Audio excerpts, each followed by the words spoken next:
Olá, eu sou o professor Pierre do IFSC Campus Tubarão e esse é o nosso segundo vídeo sobre a estratégia de alianças estratégicas. No primeiro vídeo, além da contextualização, a gente viu o que é uma aliança estratégica e os tipos de alianças estratégicas. Neste segundo vídeo, a gente inicia olhando como as alianças estratégicas criam valor para as organizações. O nosso item 3. Então, como as alianças estratégicas criam valor. Lembrando que nós estamos utilizando não apenas, como a gente utilizou na avaliação do ambiente interno, o modelo VRIO para análise de recursos e capacidades, mas estamos utilizando também para análise das estratégias que uma organização pode escolher. A motivação, então, para entrar em uma aliança estratégica é a criação de valor para os parceiros. Como o valor é criado em uma aliança, então? O valor é criado de 3 maneiras amplas, ajudando as empresas a melhorar o desempenho de suas operações atuais, criando um ambiente competitivo favorável ao desempenho superior e facilitando a entrada e saída. Essas motivações elas são oportunidades de criação de valor.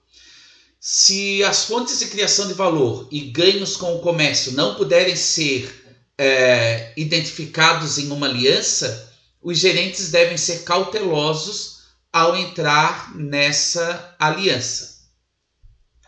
Então vamos analisar cada uma dessas grandes motivações, começando por melhorar as operações existentes. Então, as alianças apresentam grandes oportunidades de se beneficiar de economias de escala. As economias de escala elas existem quando o custo por unidade de produção diminui à medida que o volume de produção aumenta. Uma única empresa, por vários motivos, pode não ter a escala para se beneficiar dessas economias. Combinando com outra empresa, a escala eficiente pode ser alcançada. As alianças podem ajudar a melhorar as operações devido às oportunidades de aprendizagem. Quando as empresas trabalham juntas, elas podem observar umas às outras e transferir habilidades para as empresas. Essas interações ajudam na aprendizagem. As alianças são atraentes quando as empresas se envolvem em projetos caros e onde os riscos são altos. Ao combinar forças, cada uma das empresas reduz o risco de queda se o projeto falhar. Claro, isso também significa que as empresas têm que compartilhar os lucros gerados pelo projeto. A segunda grande motivação para a entrada em alianças está relacionada à modelagem do ambiente competitivo. Então, a melhoria desse ambiente competitivo para os parceiros da aliança. Isso pode ser feito de 2 maneiras, estabelecendo padrões de tecnologia e facilitando o conluio tácito. Os padrões tecnológicos são muito importantes em certos setores, especialmente naqueles em que a tecnologia desempenha um papel fundamental. Os setores baseados em tecnologia eles são normalmente setores de rede. Os setores de rede eles exibem um fenômeno importante chamado retornos crescentes de escala. Esse termo foi usado com frequência no caso do Departamento de Justiça contra a Microsoft. Alguns produtos eles são mais valiosos para um comprador se uma rede de proprietários existe para esse produto. Isso ocorre porque o produto é usado para comunicação, por exemplo, troca de mensagens, arquivos de dados, etc. Ou o produto requer um produto complementar, como, por exemplo, os DVDs para um tocador de DVD, um DVD player. Quando formatos concorrentes surgem para uma tecnologia em particular, os clientes podem não querer investir naquele produto por medo de serem deixados de fora da rede se um padrão alternativo se tornar mais popular. Como então a empresa que desenvolve a nova tecnologia deve abordar esse problema? Uma boa forma é formar uma aliança estratégica com outros participantes, concorrentes e produtores de produtos complementares. para estabelecer então uma tecnologia como padrão amplamente aceito. Por exemplo, o Betamax da Sony perdeu para o VHS da Matsuhita, principalmente porque a Matsuhita estava disposta a abrir mão de parte dos lucros para seus parceiros de aliança, enquanto a Sony decidiu seguir carreira solo. O VHS então se tornou o padrão da indústria, enquanto o Betamax se tornou uma história de advertência e alvo até de piadas nos noticiários de negócio. Quando as empresas conversam entre si para coordenar suas ações estratégicas, elas se envolvem em conluio. Conluio explícito é quando eles se comunicam diretamente uns com os outros sobre suas intenções competitivas. O conluio tácito, por sua vez, é aquele onde não há nada explícito, ele é algo indireto, por meio de trocas de sinais sobre intenções de cooperação. As alianças estratégicas, elas ajudam no conluio tácito porque os parceiros da aliança trabalham próximos uns dos outros. Essa interação constante, ela permite muitas oportunidades de comunicar indiretamente suas intenções estratégicas. Um lembrete é que o conluio explícito ele é ilegal na maioria dos países. Vamos agora para a última grande motivação de se entrar em uma aliança estratégica, que é facilitar a entrada e saída. Então, uma terceira categoria de motivação para formar a aliança estratégica é o seu papel para facilitar a entrada e saída do mercado. As alianças facilitam a entrada de baixo custo ou baixo risco em um novo mercado ou setor. Ao firmar uma parceria com uma empresa que possui competências complementares, as chances de sucesso no novo mercado ou setor elas aumentam. As alianças, então, também ajudam na saída de setores e mercados. Ao formar uma aliança estratégica, em a empresa que deseja sair permite que outro player, um comprador potencial, por exemplo, examine de perto o valor dos ativos do vendedor, ou, no caso da empresa, que deseja sair do setor. Essas informações podem não estar totalmente disponíveis ao mercado e, portanto, o vendedor pode acreditar que não obterá o valor total de seus ativos. Ao operar uma aliança estratégica, o vendedor pode esperar vender seu negócio ao parceiro da aliança ao preço de mercado. As alianças ajudam também no gerenciamento da incerteza. Em 1986, quando George Lucas, que é famoso pelo filme Star Wars, formou uma pequena empresa, a Pixar, para experimentar fazer filmes de animação usando tecnologia de computador, o futuro dessa tecnologia era bastante desconhecido. A Disney administrou essa incerteza formando uma aliança de capital com a Pixar. Por um pequeno investimento, a Disney teve a opção de se beneficiar dessa tecnologia caso ela se tornasse popular. Ela perderia seu pequeno investimento se a tecnologia não desse certo. O sucesso dos filmes da Pixar, de Toy Story até Os Incríveis, tornou a decisão da Disney lucrativa. Nesse sentido, as alianças estratégicas permitem que uma empresa use a abordagem de opções reais para gerenciar a incerteza. Opções reais são opções embutidas nas decisões. As empresas podem exercer essas opções embutidas se for para o seu benefício. E, finalmente, as alianças podem ajudar empresas a entrarem em novos mercados geográficos, tanto reduzindo os custos quanto as incertezas de lidar com um terreno pouco conhecido, às vezes com uma cultura pouco conhecida. Alguns pontos importantes até aqui, então. Criação de valor é a principal motivação para formar alianças, e uma empresa pode formar uma aliança por mais de uma motivação. Em outras palavras, essas motivações que a gente viu agora, elas não são mutuamente excludentes umas das outras.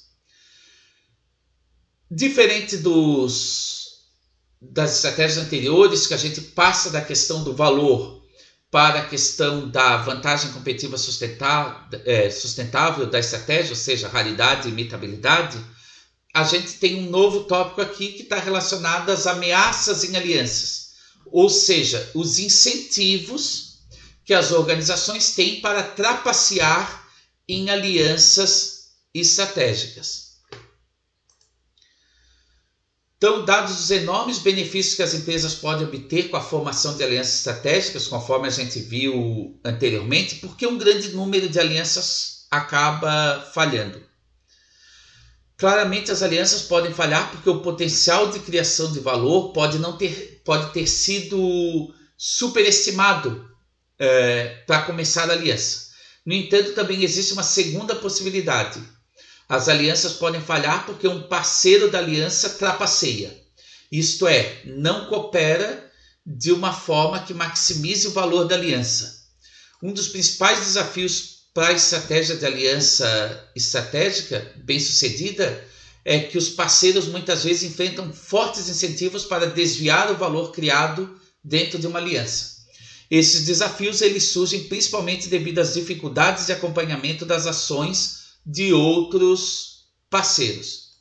Os parceiros podem tirar vantagem de outros parceiros em vários pontos da relação de aliança. Nas contribuições para a aliança, no desempenho dentro da aliança e na alocação do valor criado na aliança. Então, uma aliança ela cria um contexto em que a trapaça pode ocorrer, principalmente devido à dificuldade de monitoramento. A trapaça pode ocorrer na troca de insumos, no fluxo de informações e na apropriação de valor. Vamos então para a primeira situação, seleção adversa, que a gente vê aí no esquema, que é a distorção do valor das competências e habilidades. As empresas fazem alianças para reunir recursos e habilidades. O que acontece quando uma empresa promete certos recursos ao parceiro da aliança, mas não os entrega? Essa situação é chamada de seleção adversa. Em muitos casos, particularmente envolvendo recursos tangíveis, um parceiro de aliança pode determinar exatamente o que o seu parceiro está trazendo para a mesa. Nesse agrupamento de recursos observáveis, a possibilidade de seleção adversa é minimizada. Agora, se os recursos de um parceiro em potencial não forem atraentes, a empresa que está procurando parceiro pode procurar outros parceiros que tenham esses recursos. Mas o problema se torna muito mais desafiador quando os recursos são intangíveis. Por exemplo, conhecimento de mercado, capital humano, contatos, etc. Isso é difícil de observar e, portanto, as empresas entram na aliança esperando que o parceiro de fato tenha esses recursos. Quando isso não é verdade, o potencial de criação de valor da aliança ele é limitado. A segunda forma é dano moral. No caso da seleção adversa, o parceiro não tem os recursos que prometeu contribuir para a aliança. No dano moral, é quando o parceiro tem esses recursos, mas não consegue disponibilizar qualquer um ou a maioria deles para os parceiros da aliança. Por exemplo, um parceiro pode prometer enviar os melhores e mais brilhantes engenheiros para trabalhar em uma aliança. E então escolhe enviar apenas engenheiros menos preparados ou menos experientes para trabalhar na aliança. Em certo sentido, a diferença entre a seleção adversa e o dano moral é esta. Seleção adversa em uma aliança é semelhante a um funcionário que consegue um emprego afirmando falsamente que possui certas habilidades importantes para o trabalho. O dano moral é quando a pessoa tem essas habilidades, mas opta por não usá-las no trabalho. E, finalmente, a terceira forma é a apropriação. O conceito de investimento específico à transação, a gente já viu anteriormente quando falou de integração vertical. Esse conceito também desempenha um papel importante na estratégia de alianças. Às vezes, a aliança estratégica pode exigir que um parceiro faça um investimento específico em transação. Os investimentos específicos de transação, eles introduzem a possibilidade de apropriação. A apropriação, então, ocorre quando uma empresa tira proveito do investimento específico de outra transação para se apropriar de uma grande parte do valor criado. A apropriação ela foi vista como um dos casos em que o mecanismo de mercado provavelmente falhará e tornará a integração vertical a melhor opção. As alianças estratégicas podem ser vistas como alternativas intermediárias às transações e hierarquias de mercado. Os parceiros da aliança podem antecipar a possibilidade de apropriação ao declarar explicitamente os termos de contrato de aliança, ou seja, o contrato que vai ser firmado entre as duas organizações, ou entre as duas ou mais organizações. Além disso, as participações acionárias e os fundos também podem ajudar a evitar a apropriação.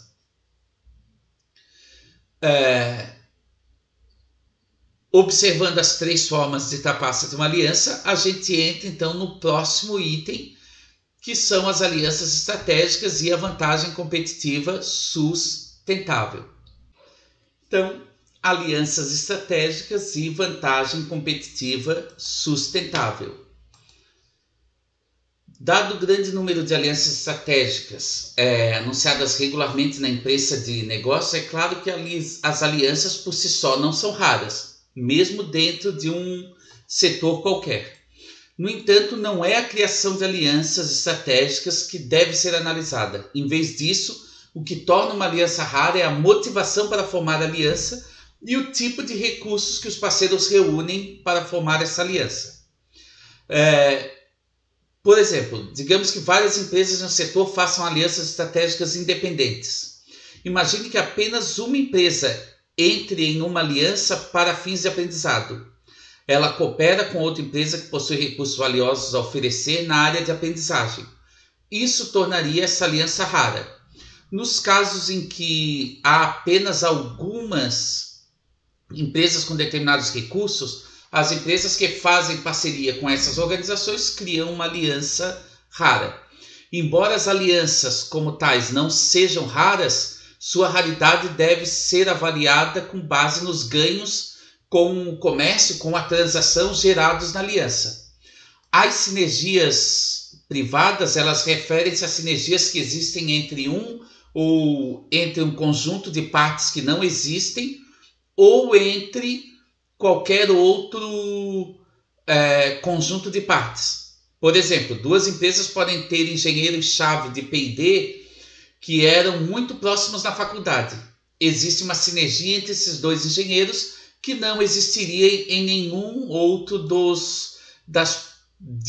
outros engenheiros de outras organizações.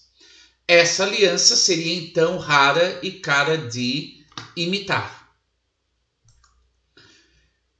As alianças, então, elas podem ser imitadas por duplicação direta ou por substituição. Quando esses caminhos não são possíveis, já que não criam o mesmo valor, a aliança passa no teste caro de imitar. As alianças podem ser imitadas por duplicação direta. Se a empresa A, em um setor, pode formar uma aliança de marketing, seu concorrente, a empresa B, pode formar uma aliança semelhante. O teste, porém, é combinar os recursos dos parceiros de forma que a criação de valor seja maximizada. As alianças bem-sucedidas são tipicamente caracterizadas por relações sociais complexas entre os parceiros. Normalmente existe uma grande confiança e troca de informações entre os parceiros. Isso pode ser difícil de imitar por outras organizações. Algumas empresas podem ter grande experiência na formação e gerenciamento de alianças e podem se beneficiar da curva de aprendizado. Isso pode ser difícil para outras organizações imitarem. Os gerentes, então, eles precisam identificar precisamente os ganhos de transação, de comércio numa aliança para poder determinar se a imitação da aliança é cara ou não, se é onerosa ou não. A forma não é cara de imitar, mas a substância da aliança pode ser cara de imitar se a combinação de recursos subjacente for marcada por complexidade social, ambiguidade causal ou singularidade histórica. Observe que esse slide ele descreve as condições sobre as quais o desenvolvimento interno e as aquisições podem ser substitutos viáveis para alianças. Desenvolvimento interno e aquisições podem ser substitutos viáveis, então, para as alianças estratégicas. porque em vez de formar uma aliança estratégica, uma empresa pode seguir em frente sozinha. Em outras palavras, integrar-se verticalmente nessa atividade. Embora o mecanismo de mercado seja favorecido quando não há necessidade de investimento específico de transação e integração vertical, quando o outro extremo está presente, as alianças são a melhor opção quando níveis moderados de investimento específico de transação precisam ser feitos. As alianças são preferíveis a agir sozinho quando o parceiro de troca tem recursos valiosos que são caros para a organização adquirir. Por fim, as alianças oferecem muito mais flexibilidade em comparação com fazer tudo sozinho. Já as aquisições podem ser comparadas a alianças estratégicas, porque certas condições favorecem alianças estratégicas em vez de aquisições. Um é quando existem restrições legais às aquisições. A segunda é que as aquisições permitem menos flexibilidade em condições de incerteza. E a terceira é que uma aquisição pode trazer partes indesejadas da empresa adquirida para dentro da empresa adquirente. Essa bagagem pode tornar a aquisição menos valiosa. E, finalmente, em alguns casos, o valor de uma empresa é maximizado quando ela é uma entidade independente. Esse valor pode ser reduzido quando for propriedade de outra empresa. Uma vez que as alianças estratégicas permitem que a empresa retenha seu status independente, elas podem ser preferíveis em relação às aquisições. E, finalmente, a questão da organização para implementação de alianças estratégicas. Lembrando que quando a gente fala de organização, até aqui a gente falou de estrutura organizacional, controles gerenciais e políticas de remuneração. Como nas alianças estratégicas cada empresa continua independente, a gente não trata dessas dimensões quando trata da estratégia de alianças estratégicas. A gente fala das formas formais e informais nas quais se aplica a governança para alianças estratégicas. Então, para maximizar o valor de uma aliança estratégica, ela deve ser organizada de forma que as oportunidades sejam exploradas e as ameaças evitadas. O O do modelo VIL, portanto, é um componente bastante crítico no processo de aliança estratégica. Muitas alianças elas falham devido a problemas de governança. É uma boa ideia para a primeira lista, todas em relação às opções de organização, dividir elas em formais e informais, que é o que a gente está vendo aqui. Então, inicialmente, a gente vai ver as opções formais, que são contratos explícitos e sanções legais, joint ventures e investimento com participação acionária. E as informais, que são a questão da confiança e da reputação. Os contratos explícitos e sanções legais. Então, a primeira resposta da governança formal. Então, as ameaças que afetam adversamente o sucesso de uma aliança, seleção adversa, risco moral e apropriação, elas podem ser antecipadas e o contrato de aliança pode explicitamente fornecer soluções para elas. O contrato pode incluir sanções legais em caso de violação dessas disposições. Os contratos explícitos e as sanções legais provavelmente não anteciparão todo e qualquer cenário que pode se desdobrar ao longo de uma aliança. Além disso, as empresas podem trapacear de maneiras bem sutis, que podem não estar cobertas por um contrato. O ponto é que os contratos são necessários para acordos de aliança, mas os contratos sozinhos não fazem uma governança bem-sucedida. Investimento com participação acionária. Então, pulamos daqui da primeira coluna para a última coluna. Os investimentos com participação acionária aumentam a participação das empresas envolvidas na aliança. Como a empresa A investiu no patrimônio da empresa B como parte da aliança, chamada alianças de patrimônio, a empresa A provavelmente não trapaceará a empresa B. Se eu fizer, seu patrimônio na empresa B vai perder valor. Acordos de ações são particularmente comuns entre empresas japonesas. Essas participações cruzadas reduzem os incentivos para uma empresa enganar a outra para obter ganhos de curto prazo. E no meio das duas colunas, as joint ventures. Assim como as alianças de capital minimizam a possibilidade de trapaça por causa do impacto financeiro para ambas as empresas, as joint ventures são uma boa opção organizacional pelo mesmo motivo. Ambas as empresas têm interesse financeiro na joint venture. Se uma engana a outra, a joint venture sofre. As perdas incorridas pela joint venture afetam as finanças de ambas as empresas. E assim, as joint ventures são o modo preferido de alianças quando a possibilidade de trapaça é alta. Quase todas as alianças usam um contrato. No mínimo, o contrato serve para estabelecer um entendimento mútuo. Em algumas alianças, o contrato desempenha um papel central na governança, sendo frequentemente referido para resolver conflitos e orientar o comportamento. Em outras alianças, o contrato raramente é examinado ou referido depois de assinado. A propriedade de uma joint venture tem um efeito direto em restringir trapaça em uma aliança, porque o suposto trapaceiro também é proprietário da aliança. Os investimentos com participação acionária, por sua vez, ele tem um efeito mais indireto porque o capital detido está no parceiro e não na aliança propriamente dita. Agora passamos então para as respostas informais da governança, que são confiança e reputação. Então, em relação à confiança, é importante examinar a questão porque é uma boa maneira de concluir a importância de elementos informais dentro de uma aliança estratégica. Além de disposições contratuais, a confiança é o que provavelmente unirá as duas empresas em um relacionamento cooperativo e cuidará dos problemas diários que possam surgir. As empresas que possuem um histórico de sucesso em alianças parecem se destacar nessa área.